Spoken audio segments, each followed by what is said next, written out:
Bonjour, c'est Bertrand Lebovici. Je continue à vous parler de drogue.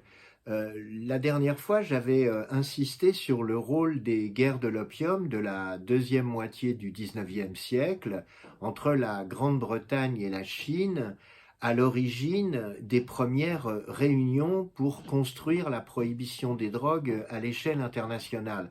La première conférence a lieu par exemple, en 1909 à Shanghai, et elle porte évidemment sur l'opium. Et vont suivre jusqu'en 1988, on le verra, un certain nombre de conventions internationales qui vont être évidemment interrompues à l'occasion des deux conflits mondiaux, la Première et la Deuxième Guerre mondiale.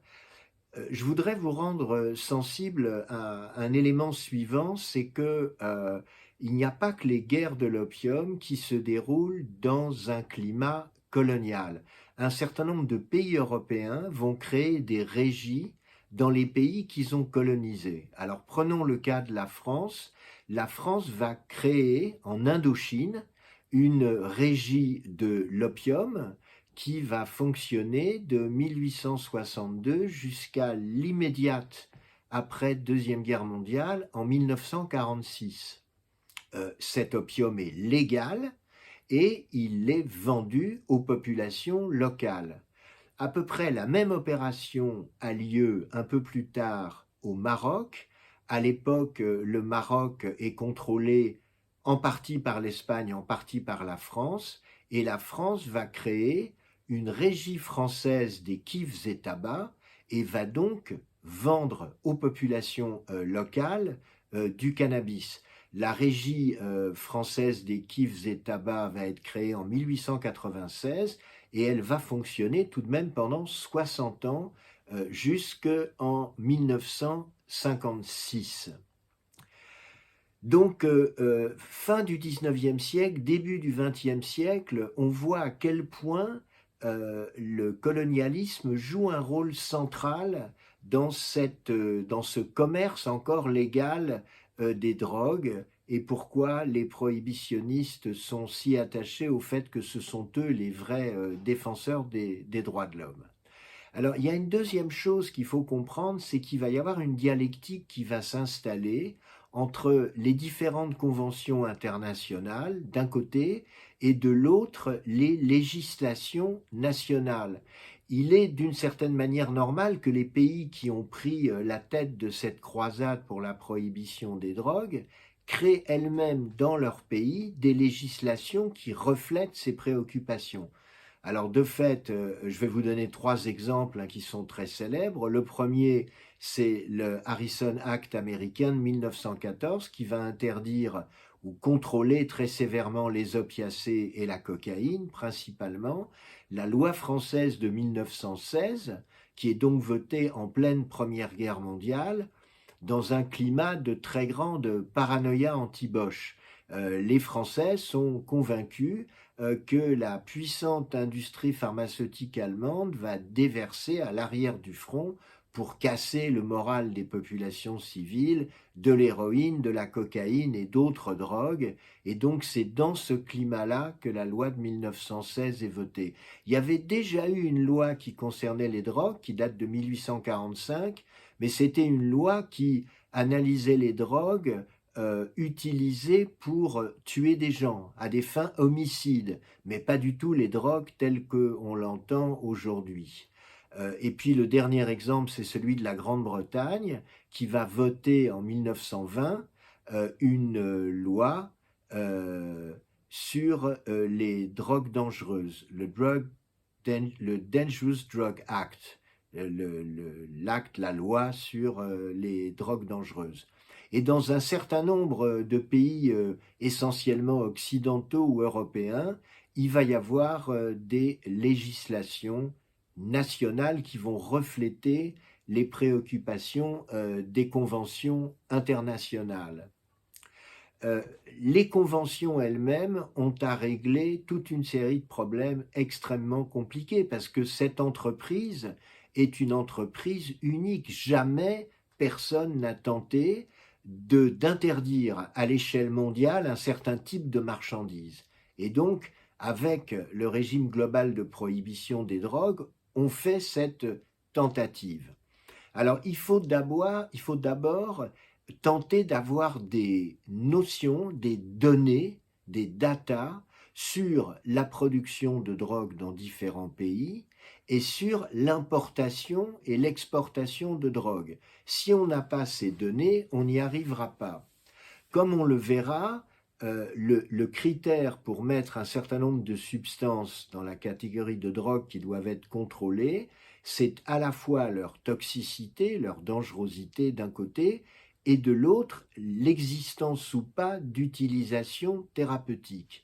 Donc une fois qu'on a déterminé, par exemple, les quantités de morphine, un temps ce sera aussi de cocaïne, mais ça ne va pas durer longtemps, eh bien, on peut avoir une idée et si on a une idée des importations et des exportations, on peut à peu près savoir où en est le commerce des drogues et comment essayer de le limiter. Mais il faut avoir absolument ces données en tête et c'est ce travail-là qui va être à l'origine d'une réunion qui a lieu en 1912 à La Haye et puis après la Première Guerre mondiale, une très importante réunion qui a lieu en 1925 au sein de la Société des Nations, hein, qui sera remplacée après la Deuxième Guerre mondiale par l'ONU, l'Organisation des Nations Unies.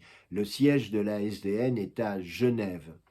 En 1925, pardon, en 1925, à la demande de l'Égypte, le chanvre indien va faire partie des drogues pour lesquelles on demande et demander un contrôle international. Mais il ne faut pas oublier que cette période est en quelque sorte dominée par ce qui va se passer aux États-Unis avec la prohibition de l'alcool. Alors c'est un processus très lent au départ. En 1851, l'État du Maine interdit l'alcool et tout le long de la deuxième moitié du XIXe siècle, un certain nombre d'États qui étaient wet, qui étaient humides, vont devenir dry, ils vont devenir secs, ils vont interdire l'alcool jusqu'à ce que, en 1919, soit voté ce qu'on appelle le Volstead Act, c'est-à-dire la prohibition de toutes les formes d'alcool sur tout le territoire des États-Unis.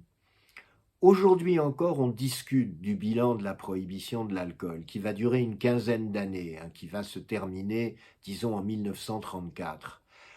Et pourquoi? Eh bien, parce qu'il y a un certain nombre de conséquences négatives à cette interdiction. Et en particulier, il y a beaucoup moins de morts chroniques liées à l'alcool chez les grands alcooliques chroniques. Il y en a beaucoup moins dans les hôpitaux, il y a moins de cirrhose alcoolique, il y a moins de complications neurologiques de l'alcool. Alors ce point-là, il est très positif. Mais il y a deux conséquences très lourdement négatives de cette prohibition. C'est d'une part le fait qu'il y a des alcools frelatés qui circulent sur un marché clandestin, qui se crée une fois que l'alcool est interdit, et en particulier, il y a un alcool extrêmement dangereux qui n'est donc pas de l'éthanol, mais du méthanol, et qui va provoquer des cécités et beaucoup de décès aigus aux États-Unis. Ça, c'est une conséquence dans le champ de la santé.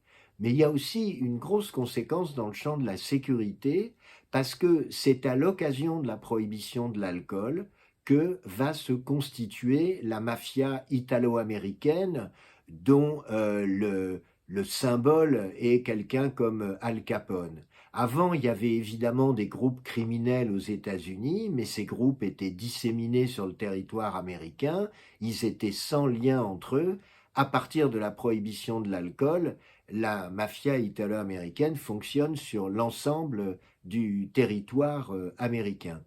Finalement, la prohibition de l'alcool va être abandonnée dans les années 1933-1934 à cause des deux conséquences négatives que je viens de citer. Il y en a une troisième qui a aussi pesé lourd dans l'affaire, c'est que entre-temps, il y avait eu la crise financière de 1929, la crise de 29, et l'État américain avait besoin de devises et ne touchait plus les taxes extrêmement importantes qui étaient liées au commerce de l'alcool, et ça aussi, ça a joué.